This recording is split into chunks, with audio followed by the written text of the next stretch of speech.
3927 칼럼 제46회 열심, 효도, 충성이 언제나 미덕일까요? 어릴 때부터 근면, 성실이란 단어를 많이 듣고 자랐습니다. 한마디로 열심히 살아야 한다는 가르침이었습니다. 그런데 열심이 언제나 미덕일까요? 열심히 사는 것만이 최선일까요? 어릴 때부터 부모님께 효도해야 한다고 배웠습니다. 그런데 효도가 언제나 미덕일까요? 부모에게는 무조건 효도하는 것이 옳을까요? 어릴 때부터 국가에 충성하는 사람이 되어야 한다고 배웠습니다. 그런데 충성이 언제나 미덕일까요? 국가를 위해서라면 무조건 목숨을 바쳐야 하는 것일까요? 여러분은 어떻게 생각하십니까? 열심, 효도, 충성이 언제나 미덕이라고 생각하십니까? 그렇지 않은 경우도 있다고 생각하십니까? 그렇지 않은 경우도 있다고 생각하고 있습니다. 그것도 아주 많이 있다고 생각하고 있습니다. 열심, 효도, 충성이란 단어의 의미는 자체로 아름답지만 사람이나 상황에 따라 그 단어가 아름다움을 유지할 수도 있고 사람이나 상황에 따라 그 단어가 추해질 수도 있다고 생각하고 있습니다. 조금 더 쉽게 풀어서 말씀을 드리자면 열심히 살아야 하는 사람도 있지만 열심히 살아서는 안 되는 사람도 있다는 뜻입니다. 효도를 받아야 하는 사람도 있지만 효도를 받아서는 안 되는 사람도 있다는 뜻입니다. 국가에 충성하며 사는 사람도 있지만 국가에 충성하며 살아서는 안 되는 사람도 있다는 뜻입니다.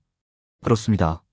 열심히 살아서는 안 되는 사람, 효도를 받으면 안 되는 사람, 충성을 하면 안 되는 사람들이 분명히 있습니다. 안타깝지만 이것이 어쩔 수 없는 우리의 현실입니다. 예를 들어보겠습니다. 손흥민이라는 축구선수가 있습니다. 영국 프로팀에서 맹활약을 펼쳤던 축구선수입니다.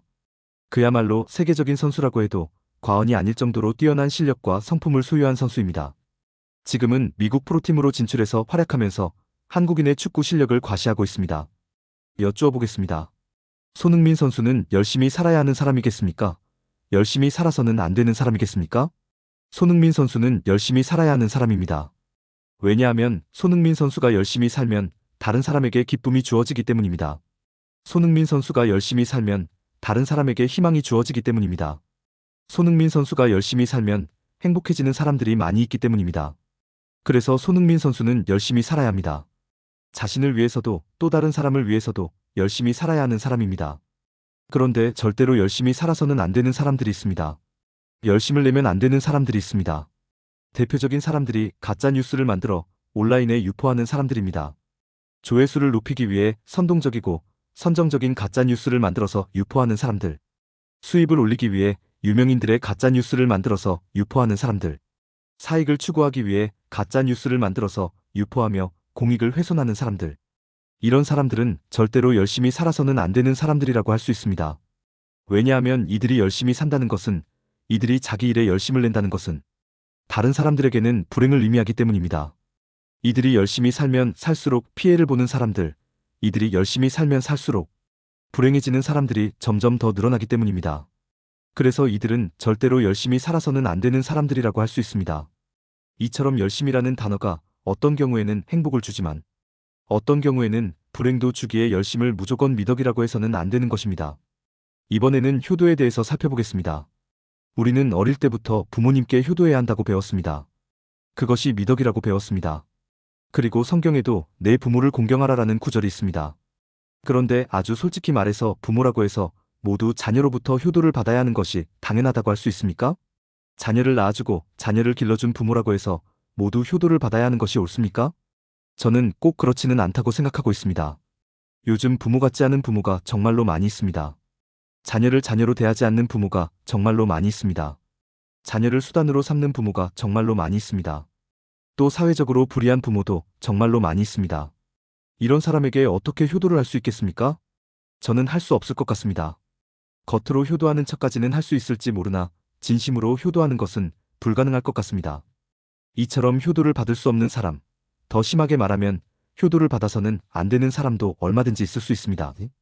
이번에는 충성이 언제나 미덕인지에 대해 살펴보겠습니다. 우리는 어릴 때부터 국가에 대해 충성하라고 배웠습니다. 일단은 좋습니다.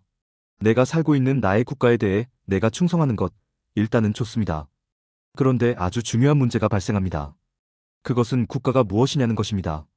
국가에 대해 충성하라고 하는데 도대체 국가의 실체가 무엇이냐는 것입니다. 태극기가 국가입니까? 애국가가 국가입니까? 이 땅이 국가입니까? 도대체 무엇이 국가입니까? 이 지점에서 떠오르는 영화 장면이 하나 있습니다. 그 장면은 변호인이라는 영화 속의 한 장면입니다. 영화를 보신 분들은 잘 아시겠지만 어떤 사람에게는 명령권자가 국가입니다. 즉 대통령이나 국무총리나 장관이나 경찰서장처럼 자신에게 명령을 내리는 사람이 곧 국가입니다. 그렇다면 이 사람에게 충성의 대상은 누가 되겠습니까? 이 사람에게 국가에 대한 충성은 누구에게 충성하는 것이겠습니까? 이 사람에게 충성의 대상은 대통령이 되는 것입니다. 국무총리가 되고 장관이 되고 경찰서장이 되는 것입니다. 그 사람들을 위해서 나의 모든 것을 바치는 것, 그것이 국가에 대한 충성입니다. 그런데 어떤 사람에게 국가는 곧 국민입니다. 대한민국은 민주공화국이고 대한민국의 권력은 모두 국민으로부터 나오기에 국가는 곧 국민입니다. 이렇게 생각하는 사람에게 충성의 대상은 누가 되겠습니까? 국민이 되는 것입니다. 국가는 곧 국민이기에 국가에 대해 충성한다는 것은 국민에 대해 충성한다는 것과 같은 의미의 말입니다. 여러분께 여쭈어 보겠습니다. 국가에 충성해야 하는 사람은 누구이고 국가에 충성하면 안 되는 사람은 누구겠습니까? 우리는 정답을 잘 알고 있습니다. 국민을 국가라고 생각하는 사람은 국가에 충성해야 하는 사람이고 대통령, 국무총리, 장관 등을 국가라고 생각하는 사람은 국가에 충성해서는 절대로 안 되는 사람입니다. 왜 그런지 우리는 그 이유를 너무나 잘 알고 있습니다. 역사가 그것을 증명해주고 있습니다. 오늘 이런 말씀으로 3927 칼럼 시간을 꾸미고 있는 이유는 우리가 일반적으로 좋다고 생각하는 가치보다 훨씬 더 우위에 있는 가치가 있다는 것을 말씀드리기 위해서입니다. 자기가 하는 일에 열심을 낸다는 것, 참으로 좋은 일입니다. 자기의 부모에게 효도한다는 것, 참으로 좋은 일입니다.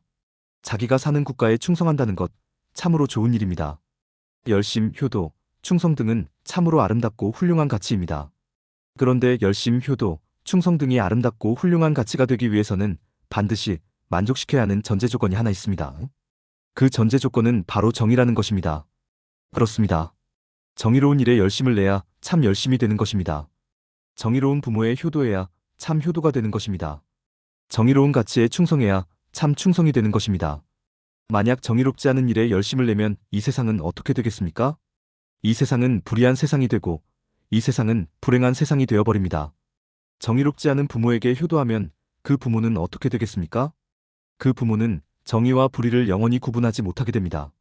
그래서 이 세상은 불의한 세상이 되고 불행한 세상이 되어버립니다. 정의롭지 않은 가치에 충성하면 이 세상은 어떻게 되겠습니까? 이 세상은 불의한 세상이 되고 이 세상은 불행한 세상이 되어버립니다. 그래서 우리에게 필요한 것이 바로 교육입니다. 특히 정의에 대한 교육입니다. 자녀에게 열심히 살아야 한다고 가르치는 것보다 자녀에게 무엇이 정의인지 가르치는 것이 훨씬 더 중요합니다. 자녀에게 효도하라고 가르치는 것보다 자녀에게 무엇이 정의인지 가르치는 것이 훨씬 더 중요합니다. 자녀에게 충성하라고 가르치는 것보다 자녀에게 무엇이 정의인지 가르치는 것이 훨씬 더 중요합니다. 자녀에게 돈을 많이 버는 것이 성공하는 것이 아니라 자녀에게 권력을 많이 가진 것이 성공하는 것이 아니라 자녀에게 명예를 많이 가진 것이 성공하는 것이 아니라 자녀에게 출세하는 것이 성공하는 것이 아니라 진정한 성공은 정의로운 삶이라는 것을 가르치는 것이 중요합니다. 나의 유익과 이익을 추구하는 것을 넘어서서 다른 사람의 유익과 이익을 위한 삶도 얼마든지 있을 수 있고 그런 삶이 정의로운 삶이라는 것을 가르치는 것이 중요합니다. 우리가 그렇게 할 때 하나님께서 원하시는 하나님의 나라는 한층 더 우리에게 가까이 다가올 것입니다. 이 나라에 너무나도 불의한 판사, 불의한 검사, 불의한 변호사, 불의한 목사가 많아 두서없이 이야기해 보았습니다. 공감하셨다면 구독과 좋아요, 알림 설정 부탁드립니다. 하나님의 말씀을 바르게 전하는데 큰 도움이 될 것입니다. 평등하고 공정하며 정의롭고 행복한 세상을 이루는데 큰 도움이 될 것입니다.